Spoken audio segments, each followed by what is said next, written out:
Hello again. I'm doing my normal Friday readings. This one again from Waiting for the Morning. Oops, sorry. I guess I wasn't ready. Okay, let's try this. Okay, here we go. Waiting for the Morning. The book I wrote like 30, 25 years ago. Well, it really was written about 30 years ago on my website, a year to remember, and then a few years later on the book, as waiting in the book, as waiting for the morning. I'll do a quick reading today of, I guess from Christmas Day through the end of that year of 1994, when my first year as my mother's caregiver, which really was just that year and slightly over a year. Okay. Sunday, December 25th, 1994. It's Christmas morning. My mother has no interest in opening the presents under the tree. She's refusing to go to my sister's for Christmas dinner. She finally touched the special, she hardly touched the special Christmas breakfast that I fixed for her. She says she's going to die today. She refused to take anything for what must be indigestion. She's still in her nightgown. We can skip the bath if we have to, but we have to get her into some clothes when she wakes up from the nap she's taken down. I won't mention going to my sister's. I'll just see if we can take her. Get her to go take a walk the way we did last Sunday. If not, I guess we'll just have sandwiches here for Christmas Day. At least we had yesterday, a Christmas Eve drop-in party with finger foods. I did that because one of my brothers has a big family by marriage and can't come on Christmas Day. It all went well when everyone was dropping in one at a time, but last night everyone showed up all at once and we're here together for about an hour. I saw that bothered, confused look on my mother's face then. That may be why we're having this problem today, but it was the same way a month ago on Thanksgiving Day.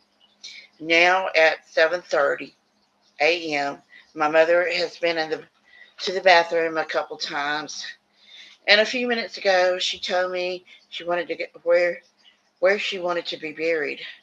I could hear her stomach rumbling, and I asked her to take something for it. This time she didn't refuse. We might have a good Christmas Day after all. And it was a good day. It's 8 p.m. now. At about 9 a.m. this morning, my mother let me help her with her bath and getting dressed. We went to my sister's and had a good day. All went well until a few minutes ago. About half an hour after we got home tonight, my mother became angry when I was helping her get ready for bed. She told me she didn't need me anymore and wanted me to leave so she could find someone else to stay with her because I was always saying mean things to her. I just went ahead with helping her get ready for bed, and then I let her sit in her chair. Sometimes I think it would be better for her if I said nothing. I think at times she hears something completely different from what I say. She honestly believes I've been saying mean things to her. It was a good Christmas in spite of all of this. It was good being with all the family and having my two nieces home. My mother was showered with the gifts, and she has plenty of warm, comfortable clothes now. So let the winter come, and even nights up like this, we are ready. And I'll read one for the next day. Today is today is Friday, December 26th, 2025. What I'm reading now is Monday, December 26th, 1994. So that's what, 20, oh goodness, 31 years ago. 31 years ago. Time flies. We all we slept all night last night. It's about 9 p.m. Mama says she wanted to talk to me. She tried telling me about what happened with that other girl, my sister, and that she says she didn't really want her to leave, that she needed her. I assured her that I knew that I was the other girl, that I was here with her full time. Then she decided to go back to bed, and she slept till our usual getting up time, 4:30 a.m., without even asking about getting up any earlier. She slept she slept off and on all in her chair. And I need my reading glasses. Where are they? There they are. Hard to read. Children's books I can read without reading glasses, but I need reading glasses for these. Okay, we slept off and on in her chair more of the morning since breakfast, of which she took only a few bites. Once when she seemed wide awake, uh, we watched part of a Christmas video, still trying to finish the ones we were loaned for the holidays.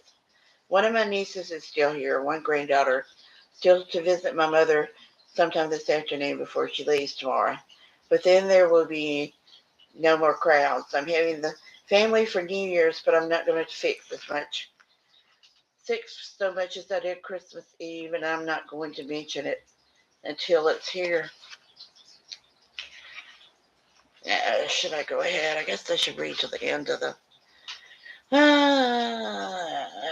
yeah, to the end of the chapter. Wednesday, December 28, 1994. It's 2 a.m. and we've been up for about 15 minutes. My mother has been trying to get up since 11 p.m. or earlier. I haven't slept much of the night because each time she woke me up, I haven't been able to get back to sleep until it seems just before she got up again. Yesterday was a good day. After the usual confused and sleepy morning hours and no appetite at breakfast, the rest of the day she was asking for food and for a change, eating everything in sight. The weather was nice and we took 3 walks outside. I look forward to seeing the flowers coming up outside in the next few months. The walks will be fewer because the weather will be cold, but when we do get out, it would be wonderful to see my mother's delight when the crocus, hyacinths, and daffodils begin blooming. She got warm jackets, gloves, and socks, as well as warm pantsuits for Christmas so we can bundle up and go see it all happening soon. Maybe it will make the times we spend inside better too. My mother just went to the bathroom. When she came back, said she was going to get everybody together and tell them she couldn't go on this way. She wanted to be taken somewhere. That she wasn't like this before I came, and something had to change. It must have been a dream, but one good thing is whenever something like this happens, she will soon forget it. When the sun comes up brightly today, hopefully she will be in a good mood and we will go outside and enjoy the pansies which are still blooming their hearts out. She seemed content a few minutes ago when I said, "Okay, I'm sorry I failed," and I assured her that I would tell my sister if she wanted to leave. Tonight she's happy with the idea of me leaving. Tomorrow she may hug me and tell me I'm sweet. Tomorrow night she may hold my hand as usual while we're watching TV. Another week we may go through some bad times again, but some bad nights again. But she always forgets and becomes sweet and loving again. There was a pleasant surprise. On the day after Christmas, when my niece visited, my mother seemed to recognize me for a little while. She asked my sister about that girl that claims she's mine, and then my sister pointed to me and asked who I was, and she said Sue. My mother always called me by my middle name. I guess she thought I was here just for Christmas, but she hasn't asked if I'm still here or left. Her not knowing me bothers me more than anything does. If she just knew me, that would make it so much better. She wouldn't tell me to leave if she knew I was her Sue, her baby daughter. She wouldn't be depressed so often if she knew that I, her Sue, had done what she had asked me to do, actually come on home to stay, if only she knew. Thursday, December 29th, 1994. We were up for an hour at 11 p.m. last night, after having a not so good day yesterday. My mother was talking her to sleep last night and said something about babies. Then she got up. She refused to take anything for it. She told me she did as if I didn't know. And she went to her chair where she fell asleep. She got up an hour later and told me she was going to bed. And she actually stayed there until 5 a.m. this morning. Yesterday morning, we were watching a movie, and all of a sudden, she got up out of her chair and said she wanted that Christmas tree down and that mess cleaned up and out of her house. So I started taking the tree down, but she didn't want those boxes in the floor. So I carefully, so instead of carefully packing my ornaments, some very expensive and fragile, I just piled them in the boxes and took them upstairs as quickly as I could. While I was doing that, she was complaining about me going to break her ornaments. Later, she talked about that other girl and what she had done that morning. Friday, December the 30th, 1994. We were up at midnight for my mother to go sit in her chair and sleep. A little later, she awoke and began acting out a dream. She asked me for a knife. I went to the kitchen and brought her a spoon, hoping that would do. Then she was looking for okra, which she was going to cut up. I convinced her, I think, that it was a dream, and she told me I should get a job somewhere else. Then she went. Then she sat down in her chair and fell asleep again. At 3 a.m., she wanted to go back to bed, but as soon as I'd fallen asleep, she was up again for the rest of the night. At 5 a.m., I just couldn't stay awake any longer, so I lay down on the couch. But 5 minutes later, she was up again. Today, I did something I rarely do, napped in the daytime. My mother was sleeping in a chair, so I took a nap on the couch beside her. I was asleep at 3 p.m. when we had relatives come for a visit, and I know I acted strangely because I was so deeply asleep that I could hardly get awake to answer the door. In fact, my mother got there and opened it before I could. The only other time I've done this, a home health nurse caught me, and I don't think she liked it very much. She said, "You know, they can get away if you're not watching them. Maybe it would be better if I go ahead and sleep at night when I'm up with her, as long as she's sleeping in the chair." Yes, Mr. Tiger. Say hi. Yeah, Mr. Tiger's gotta get out on the camera a little bit every time, don't you? Okay. One more journal entry this time. Saturday, December 31st, 1994. I did get a couple more hours early this morning, but it didn't work out so well in the end. When I woke up, my mother was staring at me. She said, "Get back over there. You took this job, so get back over there and take care of the babies." I just sat down. Then, in a little while, I told her I was sorry I'd fallen asleep, but it was now time for me to fix breakfast, and I was going to get dressed to do that. She didn't say a word, but she kept staring at me. Then at breakfast, she ate wonderfully, every bite for the first time in a long time. She asked me about the children, and when I told her that hers were all grown up and she would see them all today, she seemed satisfied with that answer. Mr. Tiger, you got my shirt caught. There we go. Today is New Year's Day. Instead of a party like Christmas Eve, I'm just making a pot of soup that will go with sandwiches. There's hot apple cider, hot chocolate, and hot teas for afterwards to go along with leftover Christmas goodies. And tomorrow I'll do 15 bean soup, including black eyed peas, of course. My sister will do traditional southern collard greens, and my brother-in-law will do cornbread. No big deal this time. Just a Saturday night, an ordinary Sunday dinner, just relaxing, warming up with hot foods and drinks, and enjoying being with family. Hopefully all will go well. Boy, this makes me. Okay, we'll stop for now. And it makes me really longing for those days, when my family was still alive. Even after my mother died, sister, brother-in-law, one brother, the other brother didn't come around much, but he did once in a while. But Lord, they're all gone now. I'm the youngest, and they've all passed away. Yes, it makes me sad, Tiger. But and we don't get together back home anymore. There's just my nieces, and one lives in Montgomery, and the other one lives in Florida.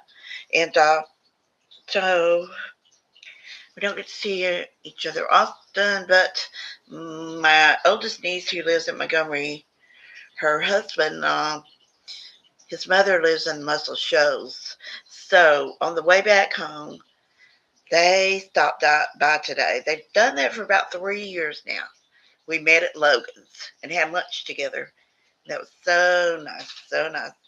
And I gave her a hardback copy of each of the children's books that I've done so far. And the funny thing is, she brought a hardback copy of Little Girl again. She already had bought it and wanted me to sign it. And in her bag, I had another copy of it. So she said, sign it. Her husband said, sign that for Donna. So Donna, my nieces, Donna and Donna, both got signed copies of Little Girl again. They did. And I asked them for permission to write children's books about their parents. I'd like to do Big Sister's Daffodils about my sister. She grew like about 70 different kinds of daffodils. And I'd like to do little bits all through her life in that book. So I asked for permission to do that. And to do one about my brother-in-law Port. And the oldest niece gave me permission, and I'm thinking the youngest will too. And but I told my oldest niece, people are on me to write books about my cats. So I guess that's going to be the next thing. I got to start writing a series of books about my 4 cats that are with me now, and then angel cats, the ones who have passed away. Anyway, just to mention quickly, see my shirt. See, I know Christmas is over, but maybe we'll get snow. I'm hoping for snow, so I got a snowman reading right there. Little Girl again is what we've been talking about. It's from a poem about my mother when I was taking care of her. And then there's Aunt Della's tea cakes about my aunt, my daddy's sister who lived with us. There's Mama's quilt. And then there is Daddy Farmer. And then there is picking huckleberries on Ross Mountain. And then flowers for Mama. And then the library upstairs. And then Mama Ken. And then there's one more that I don't have a real copy of yet. I do have the proof, but not the real copy yet. It didn't make it in time for Christmas. But there's Christmas past. And I was thinking while I was out for Christmas, I need to get this one, a second edition done of it. But the PDF is like 25, 26 years old, 25 years old. And it is completely different format, and I'm struggling. I'm struggling with it. I was hoping to get it done and ready to publish in second edition while I'm out for Christmas, but it looks like that's not happening. And I must do this. My old website, Year to Remember, every year, or for the past few years anyway, I put pictures from our walk to end Alzheimer's. So I've got to get those on there. This next week while I'm off from work, I've got to do that. Got to do that. Okay. I will report on that next week when I talk to you. Have a great week. Happy New Year. Bye.